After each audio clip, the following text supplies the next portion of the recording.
Oh, goody. Alright, what's going on, everybody? Zombies here again. And today we're back with another Mercenaries video. So, patch notes are here today. The patch is coming tomorrow. It's time to finally dive in and see what we can expect for Mercenaries. We had some fun previews over the weekend, including a really sweet last-minute reveal by Old Guardian, which was really cool. And I'm excited to see what all these mercenaries do, if there are any balance updates, all that fun stuff. So let's just dive right into it. We got the mini set. Yep, don't care about that too much. We got some battleground stuff. Diablo's coming back. Cool. Don't care that much. Let's take a look. Mercenaries, general updates. N'Zoth is now available through all normal acquisition means. You can now borrow a party from your opponent in a mercenaries friendly challenge. That's nice. You can now copy a mercenaries party to build a new party. All right, so we're one step closer to being able to share decks, I'd imagine. A new option has been added to mystery nodes on heroic bounty maps, so heroic only, it seems. Whenever you land on a mystery treasure node, you'll get additional rewards if you successfully complete the bounty. But beware, every once in a while, your mystery treasure will turn out to be straight bonus rewards. All the additional prizes at the end of your bounty without the added curse. So are you feeling lucky? All right, that's kind of cool. Potential way to make bounties better. So, new limited time event, Ashara. So we kind of found this out through an email leak thing, but Ashara watched enviously as N'Zoth sunk its tentacles into mercenaries. So now Ashara 2 is coming to join the party in its own limited time event, starting on June 7th, so next week. The event will consist of 10 special tasks centered around the old god Ashara. 2 new event tasks can be unlocked on each of the first 5 days of the event, but you have until June 21st to complete all 10. Completing all 10 will get you the Ashara Mercenary, a random golden Ashara portrait, and the diamond Ashara portrait, as well as 750 total mercenary coins. Humans and pirates will be your best allies for this event. And as usual, Ashara and its portraits will not initially be obtainable through packs or crafting. Its portraits and coins will be added to the normal pack pool after the event ends. It looks like we get another free mercenary. So one of the previews we had this weekend was Tyrio, kind of fitting with Diablo Immortal coming out. But it looks like the immortal struggle between good and evil, it helps to have a powerful ally on your side. Bring strength and justice to your party with this free legendary Tyrio mercenary. Tyrio can be claimed for free in the shop from now until the launch of patch 24.0. Awesome. Fantastic. Love seeing free stuff. All right. And now for the meat and potatoes here. We have a lot of mercenaries. I'm going to just try and get through this as quickly as I can, give some brief thoughts, but this is really just going to be showcasing because there are a ton. There are a ton of mercenaries, so let's do it. Ashara, Legendary Protector, obviously he's from the event. So max stats, 9 attack, 85. He is a Protector. Abilities, Defiled Attack, Shadow. Speed 6, borrow 5 attack from all friendly characters this turn. Attack an enemy, death blow, repeat this. That's pretty cool. We've seen some borrow attack things be good with the dragons, so I like that. Strength of Ashara, Speed 1, Shadow. No cooldown, it looks like. Gain taunt and take 6 less damage this turn. Old God's abilities refresh 3. So that's kind of on theme with what we saw with N'Zoth. Trying to refresh all the Old God abilities. Pretty cool. Then we have Rage Unbound. And again, another Shadow. Speed 2, cooldown 10. So this is another one of those. You're obviously trying to get these big Old God abilities down and they do something powerful. And this one is give all your characters plus 20 attack. They attack random enemies. That's really powerful. 20 attack is huge. And obviously random isn't the greatest, but I think it's a fine trade-off for something this strong. Because it's making all your characters attack. Like, that's crazy. Then we have his equipment, Mark of Ashara. Defiled Attack borrows an extra 5 attack, so from 5 to 10. Heart of Ashara.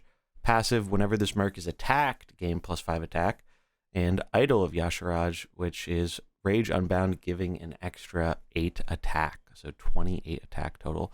So this looks really sweet. I can't wait to try this with with N'Zoth and any other old gods we might get in the future, and all shadow stuff. So that's very interesting. Very interesting. Moving on, Tyrio, legendary fighter. Again, Tyrio will be free for everybody in the store. So Tyrio is a 12 attack, 75 health fighter. His abilities include Divine Blade Strike, which is holy, speed 5, attack an enemy, holy combo, deal 15 to them. So that's pretty cool. Holy's needed some support, so nice to see some of that here. Then we have Holy Judgment, speed 5, deal 10 damage to an enemy, holy combo, freeze them. So we're seeing freeze outside of Frost, which is kind of interesting. But it is required to add that holy combo, so you still need that synergy. And then Angelic Protection, speed 5, cooldown 1, gain taunt for 2 turns, holy combo. Other friendly characters take 10 less damage this turn. 10 less damage is a ton, and you're protecting them at the same time. Seems pretty cool. Then looking at his equipment here, we have Eldruin, Divine Blade Strike deals 5 more damage. So that will go up to 20 additional damage, it seems. Then Blinding Gauntlets, Holy Judgment also gives the enemy -5 attack permanently. So that's kind of cool, make them a bit smaller. And then last but not least, Crown of Purity, passive, your characters have +5 fel resistance. So already some anti-fel tech. That's kind of fun, as there are more fel characters now. Next up, Queen Ashara.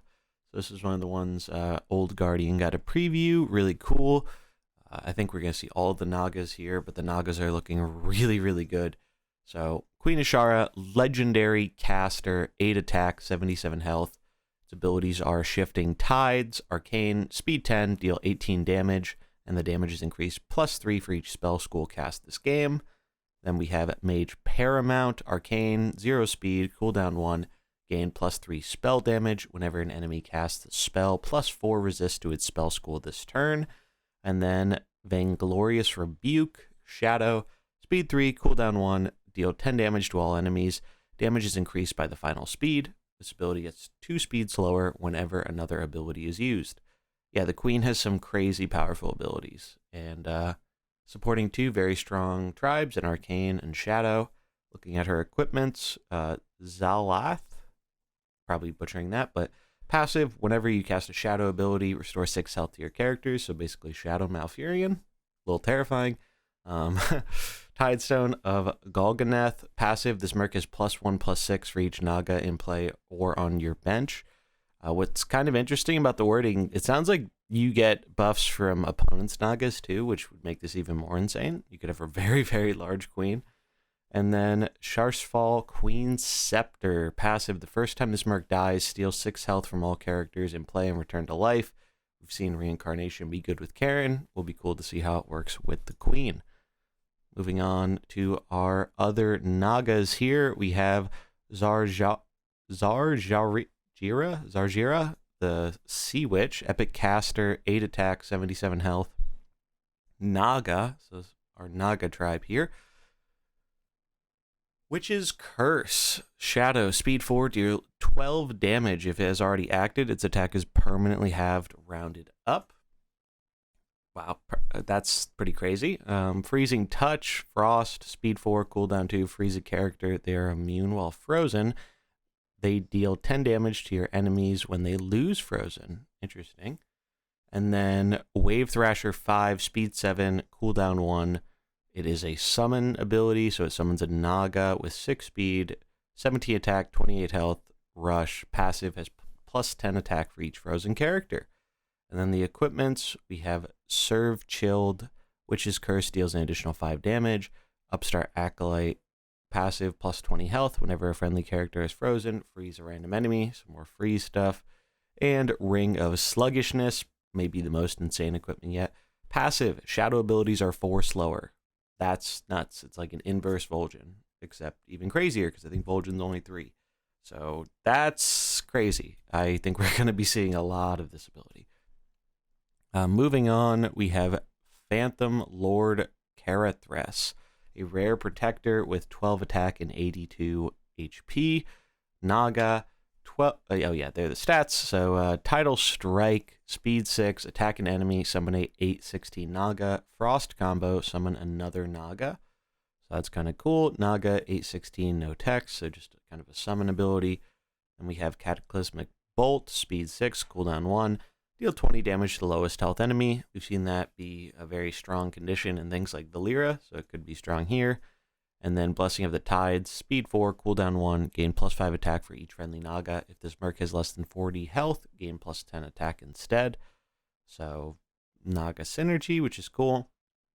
And then the equipment, Phantom Lure 4, after a friendly Phantom Guard attacks, restore 12 health to this Merc. Hull Breach, which makes Cataclysmic Bolt deal 20 damage to adjacent enemies, but also has an additional +1 cooldown. And Tidewaker's Brooch, Blessing of Tides, affects all your Naga and summon minions, but has +2 cooldown. So going from 1 to 3, which is pretty significant, but buffs all your other stuff. So pretty cool there from our first Naga Protector. Then we have a Lady Avash. That's amazing. She has a guitar skin. That's so funny. So she is I think she's an epic. Naga, max stats, 10 attack, 75 HP. She is a fighter. Abilities, Electrify, Nature, Speed 5, deal 22 nature damage to an enemy. That's a lot. Damage is reduced by the current speed of their action. So if they're very fast, this won't be reduced. If they're very slow, it will be reduced. Interesting. Handmaiden's Poison, another nature ability at speed 4, deal 5 damage to an enemy, bleed 10.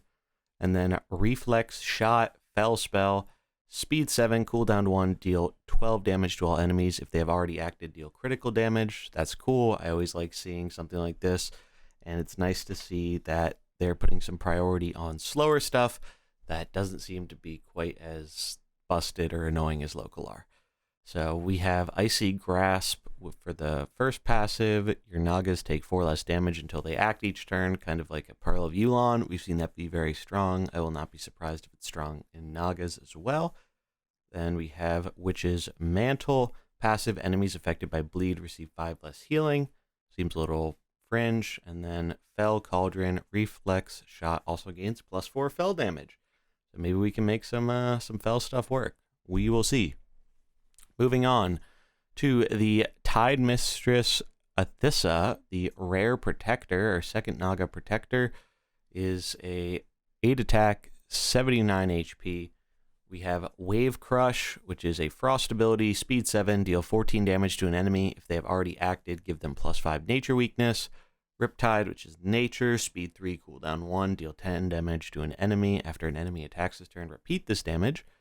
Then Captive Tides, another nature, speed 7, cooldown 3, so big cooldown. Deal 20 damage to all enemies, increased by 7 for each other Naga you control.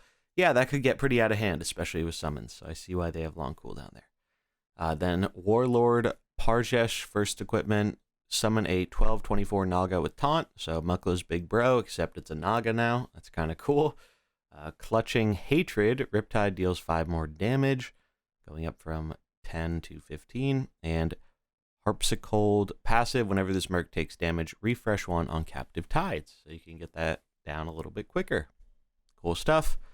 I think, yeah, this is our last of the Naga here. So Lord Slitherspear, rare fighter. Nice that most of these Nagas are a rare epic, except for the Queen.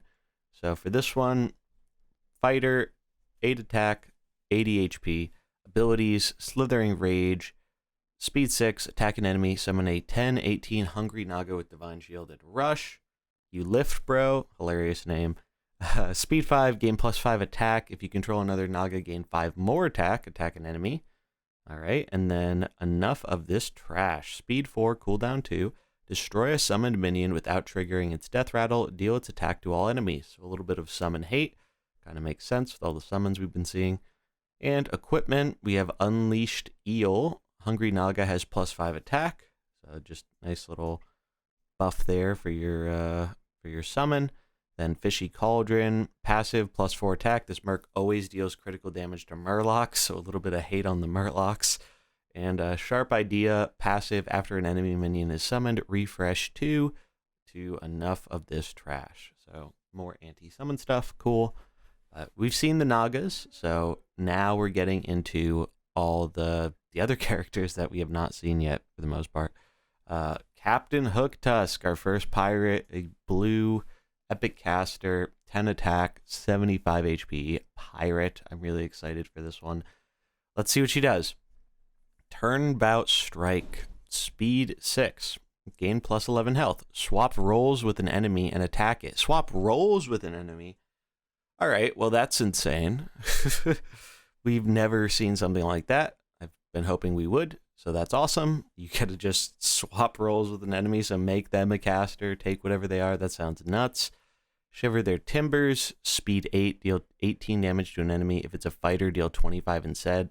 Swaps to protector after use. Oh, wow. This is an elaborate character. And then it looks like it swaps into same speed, deal 18 to an enemy. If it's a protector, deal more, swap after use, and then the same for the caster. So that's a really cool one. I like this a lot. Then we have Cutthroat Negotiations, speed 7, change a Merc's role to caster. Wow, another way to do that. This is crazy. Bleed 6, ability swaps to fighter after use. So literally another way of transforming your opponent's role. I really like seeing this design space explored. I think that's freaking awesome. Looking at the equipment, we have Jolly Roger, which is Turnabout Strike, gives +4 HP and affects all friendly pirates. Interesting. That's I wonder how that's gonna work. And then we have Captain's Pride, Battle Cry, gain +3 attack and become a fighter. Wow, dude, like this is crazy. This is one of the most interesting characters we've ever seen. Like, you can just change right off the bench. That's so cool. And then Prop Knife, Cutthroat Negotiations also restores 20 health if used on a friendly character. Oh. You know, I did not think about the fact that you can use that on friendlies. That's actually incredibly cool. There is so much potential with this character. This might be my favorite character we've seen so far. That is so cool. All right, Patches the Pirate, rare caster. Patches is a 13 attack, 81 HP caster, rare abilities, I matey. So speed 7, attack an enemy, summon a 10/5 pirate with rush, and it is a patchling pirate, speed 4, 10 attack, 5 health, rush. So a little pirate. Then we have I Captain, speed 9, cooldown 1, fill your board with 10/5 pirates with rush. So a lot of little pirates. And then Crew the Guns, speed 6, cooldown 1, friendly pirates deal 10 damage to enemies opposite to them. That's pretty cool. Kind of goes with the theme of having a bunch of little pirates. Equipment, Hook the Crew. Pirates summoned by I Matey and I Captain have +5 health and are immune while attacking. We've seen that with the Nazal summon. That's been very strong. Then we have Arms Locker, passive. Whenever a friendly pirate attacks, give it +5 attack. So that's pretty good too. And I'm in charge now. Bench. After a friendly pirate merc dies, summon this merc, gain +3 attack, and attack a random enemy. I'm so happy they found a way to put the Patches ability into Mercenaries. You know, as soon as I saw Patches, I was like, they have to do something to make him pop out of the deck, and they found a way to do it, which is absolutely fantastic. So moving on here. Another legendary, Reno Jackson, the man, the myth, the legend. Fantastic portraits, by the way. All these portraits have been just absolutely great. So legendary, 10 attack, 82 HP, human, so more human support. We have abilities, Gatling Wand, Arcane, speed 3, deal 11 damage to a random target, +3 damage. Each time this merc takes 20 damage. That's pretty cool. Builds up as Reno gets hit more. And we have Dazzlin, Flexin, another Arcane, speed 2, deals 7 damage to an enemy and gain taunt. Their next ability targets this merc if possible. So basically spell taunt. That's really, really cool. I really like that. Obviously, and 2 speed, so that's pretty fast too. That's my treasure, speed 5, cooldown 1, no spell school in this one. Restore 15 to 25 health to this merc, deal damage equal to the amount healed to a random enemy. So that's kind of the healing aspect of Reno, but still dealing damage. I like it. And the equipment, Explorer's Hat, Dazzlin Flex, deals 10 more damage and affects all enemies, but has +2 cooldown. So it goes from no cooldown to 2. Interesting. We're rich. Battlecry, if you have at least 2 explorers in play, restore 100 health to friendly characters. Oh, that's amazing, dude. I love that. I love that. They got the big Reno heal. You probably want to be doing this off the bench, but it's very thematic, and I really like that. It gives us a reason to play a explorer-focused team. And then Treasure Inspector, Death Rattle, cast 2 random treasure abilities? What? That's crazy. This is, I think, the first time we've ever had treasures possibly impact PvP. So that's really cool. Will it be good enough to see play? We'll have to find out, but it's cool. They're very clearly exploring a lot of interesting design space so far with these characters. All right, continuing on, there are a lot of mercenaries here, but I'm not complaining. I'm happy to see it. So Bronzebeard, another explorer here, a dwarf. We did see a little bit of dwarf support in the past, so cool to get another dwarf here. He is a epic protector, 8 attack, 84 HP, abilities, Trusty Whip, speed 5, deal 12 damage to an enemy. Your characters gain +3 frost resistance, so a little bit of anti-frost. Ooh, he has a fire ability. That's exciting. So summon Campfire, fire, speed 3. Your characters gain +4 frost resistance. Wow, even more. Your characters deal critical damage to enemies who have already acted this turn. So again, another punish for the opponent going very fast. I like that. And then Bronzebeard Spirit. 8 speed, cooldown 2, restore 25 health. If it has acted already, they repeat their ability. Okay, so you could get like up to 50 health if you do it on a character that's already acted. Kind of neat. Relic of Uldum gives +7 health. Your abilities give fire resist instead, so that's cool. You can make him a fire resistor or a frost resistor. Then we have Adventurer's Pack. Passive. Brand's abilities are 3 speed faster. Your abilities give shadow resist instead. This is so cool. That is a really, really cool one. Also, that sounds incredibly busted with some of this stuff. Like Summit Campfire is 0 speed with that, which is pretty wild. But obviously, you're getting shadow resistance instead. I like seeing more resistances. And then Extra Spirit, passive. If you have them in play, Elise and Reno have +5, +12. So more cool Explorer synergy. Love it. Absolutely love it. And we have Elise, Star Seeker, Epic Fighter, 7 attack, 86 HP. She is a night elf, and wow, she has a oh my god, they have a quest for the golden monkey. I can't believe that. All right, Starseeker 5, nature, speed 6, gain +8 health and attack an enemy. Nature combo, deal damage equal to your attack instead. Okay, all right, I see that. So instead of attacking, you deal it instead. So I kind of like that. You're not taking a residual. And then Guiding Path, nature, speed 3, cooldown 1, restore 13 HP to all friendly characters. Advance the golden monkey 1 step. And then we have Quest for the golden monkey. Advance through a series of 5 abilities to uncover the golden monkey. Dev comment, at the start of the game, this will automatically transform into the first step. Embark on the quest. Then use each ability to move on to the next step. So really cool. We've never seen something like this in Mercenaries. Embark on the quests. Speed 3. Give all your characters on your battlefield and bench +5, +8. That's a lot of stats. Wow. And that's the first one. That's pretty crazy. Avoid dart trap. Speed 2. Apply bleed 18 to all enemies. That's a lot of bleed. Navigate the jungle. Root all enemy characters. Speed 4. Escape the roiling boulder, speed 6, deal 20. Any excess damage continues to the right or to the left. And last but not least, the golden monkey. Summon a 20/20 golden monkey. It has passive. Your characters have +15 spell damage. That's insane. If you ever get there, and I'm sure it's going to be really hard to get there, that's a very insane reward. I did not think they would do something for the golden monkey, but I absolutely love to see it as someone who used to love playing that card. Then we have the equipment. So Talon, Trinket, Starseeker also gives +5 attack. Oasis Canteen, passive. If you have Bran and Reno in play, give them +4/+4 at the end of turn. So more Explorer synergy, love it. And then Monkey's Paw, started the game, advanced the quest for the Golden Monkey 2 steps, but Elise has -20 HP.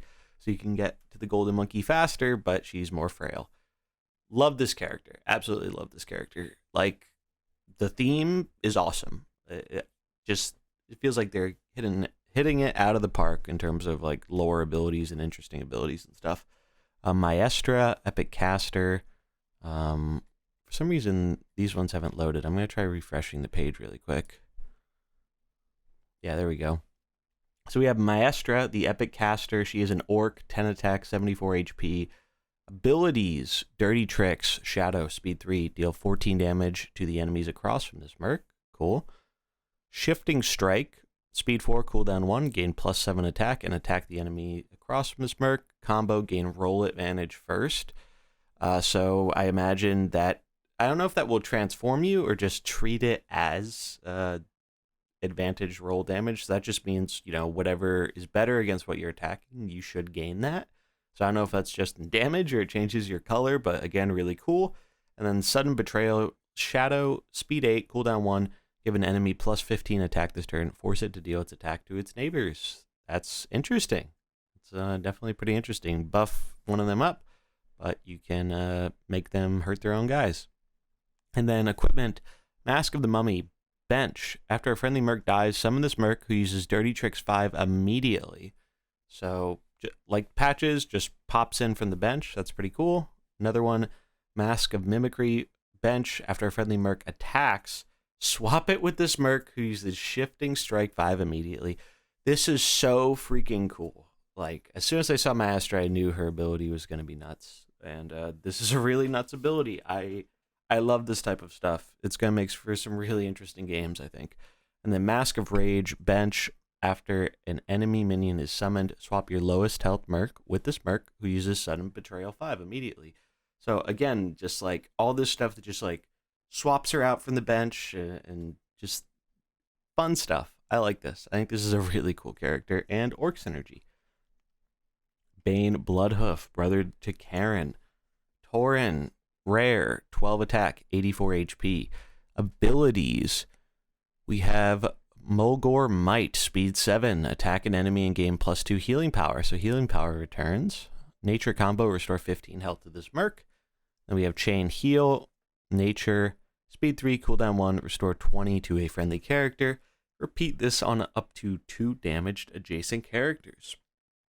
And then the Earth Mother's Fury, Nature, speed 10, cooldown 2, deal 25 to all enemies, death blow, set the cooldown on all enemies' abilities to their original value.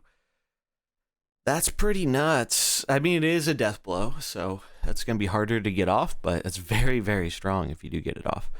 And then equipment, Totemic Mastery 4, Battlecry, summon a 0/10 grounding totem. That's kind of fun. 0 attack, 10 health. Whenever an adjacent character takes damage, this minion takes it instead. Very cool, very protectory. I like it. Herbal Ancestry, Chain Heal, repeats on up to 3 additional friendly characters, but has +1 cooldown. And then Chieftain's Feather, passive, +7 health, +4 healing power. So you start with healing power. That could be pretty crazy with nature. Very, very interesting stuff. I'm really loving the designs of all these characters so far. But wait, there's more. Maeve Shadowsong, another legendary here, legendary protector, night elf, 10 attack, 78 HP. Abilities, Single-Minded Pursuit, gain +10 attack and attack an enemy. This bonus is lost if this Merc ever attacks a different target. So she's just, like it says, Single-Minded Pursuit. That's pretty cool. She's all the way focused on one thing, so watch out, Illidan's. Coup de Grace, attack an enemy, death blow, restore 25 HP to this Merc, and gain the roll of the enemy. Really cool, we're seeing more of this. I love roll transformation. I think it is such a cool mechanic, and I'm happy we're finally seeing some of it. And Imprison, deal 10 damage to a Merc. Its abilities gain cooldown equal to the number of their bench Mercs. Return it to the bench. Wow! You just throw them right on out of there and reset their cooldowns, essentially. Actually, more than reset. Give them more cooldowns if they have Mercs on the bench. That's insane. Yeah, wow. That's a pretty insane one. We don't see speeds on these for some reason. So I guess that's anyone's guess. Maybe they'll update that, but for the time being, it looks like we do not know the speeds of these ones. Equipment, Charged Glaive, Single-Minded Pursuit gives +5 more attack. Eye of the Watchers, passive, characters attacked by this Merc cannot heal until this Merc leaves play. That's pretty interesting. And then Warden's Shroud, passive, your left and right most characters take 10 less damage from attacks. So that's our fun kind of anti-Illidan tech. I love it. Really cool character, but we'll have to see about those speeds. All right, Lorewalker, Cho, Epic Caster, Pandarian, our first Pandarian. So 4 attack, not much attack, but he's not known for that anyway. So 78 HP. Abilities, Knowledge 5, Speed 5, Tell the Tale of Mogu, the Hosen, or Sarak. So looks like these are 3 different summons. Mogu is a 15/15 with Rush and Deathblow, gain +10/+10. Hosen is summoning 2 10/10 Hosen Troublemakers with +3/+3 for each other friendly Hosen Troublemaker. And then Tale of the Sarak, summon a 25 attack, 1 HP Sarak with stealth and +10 spell resistance. So trying to help it survive some AoE there. Interesting. Patience. Give +5/+10 to all friendly characters who have not yet acted this turn. Speed 5. Okay. More slow benefits there. I like it. And then Wisdom. Speed 1, cooldown 2, your characters deal 5 more damage this turn. All right, so very much a support role from Cho, but that makes a lot of sense. And then equipment, Stash of Scrolls, passive, your minions take 8 less damage. That should only be, since it says minions, it will be your summons, not your mercenaries. It'd be insane, but still really cool if you're doing a summon build. And then Heart of Neutrality, -10 HP, Battlecry, become neutral. Wow, okay. So we have our first neutral mercenary potentially, which is really, really cool. And then Cho Family Heirloom. Battlecry, reduce all characters attacked by 20 this turn. That's pretty cool, especially you're swapping in him from the bench or just absolutely demolish your opponent's attack on turn 1. Trigor is not going to be appreciating that very much. I'll tell you that. All right, moving on. We're at our last mercenary here. Okay, so looks like the total number of mercenaries is 18 mercenaries, which is in the ballpark of what we were expecting. We were expecting around that 20 number, 15 to 20. 18 is a huge amount, so pretty happy with that. Let's take a look at this last character here. Uriel, Epic Fighter, 12 attack, 76 HP. She's a Draenei and has abilities Vindicator's Fury, Speed 5, Holy, attack an enemy, Deathblow, deal 15 to all enemies. Radiant Light, which is Holy, Speed 4, gain +6/+6. When another friendly character uses a Holy ability this turn, they gain +6/+6. That's pretty cool. Wrath of the Lightbound, Holy, Speed 8, cooldown 2, deal 10 damage to all enemies. Then deal 15 damage to all characters who have not used a Holy ability this turn. So that's pretty cool. That could hurt your own stuff, but if you're running a Holy, you don't have to worry about it. I like it. I do like it.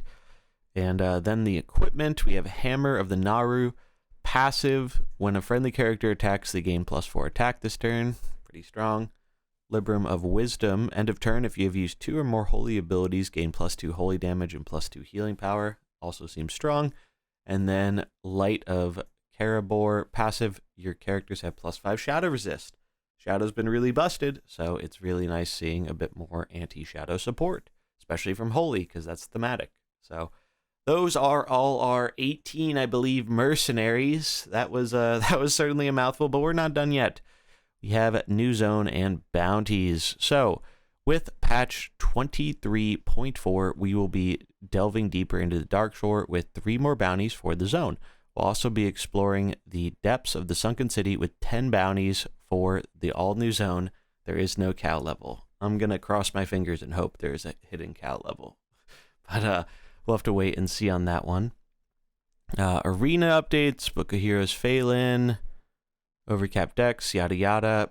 So we'll just take a quick look through the bug fixes very quickly here. See if there's anything Mercenaries related. So far, I'm not seeing anything. Battlegrounds.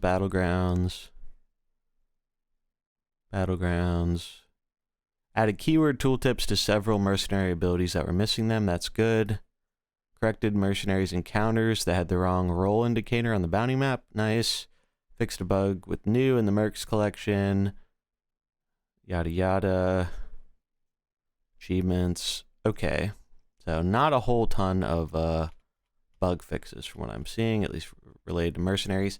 And we can see no balance changes, no buffs, no nerfs, and not too much in the way of quality of life stuff. Really, the only change that we got in terms of that regard is this mystery treasure one, which I'm definitely going to be testing out as soon as the patch drops, because I have been saying for a while it would be nice if there's a reason to do heroics more, and if we can actually get better rewards, that's a pretty good thing to do.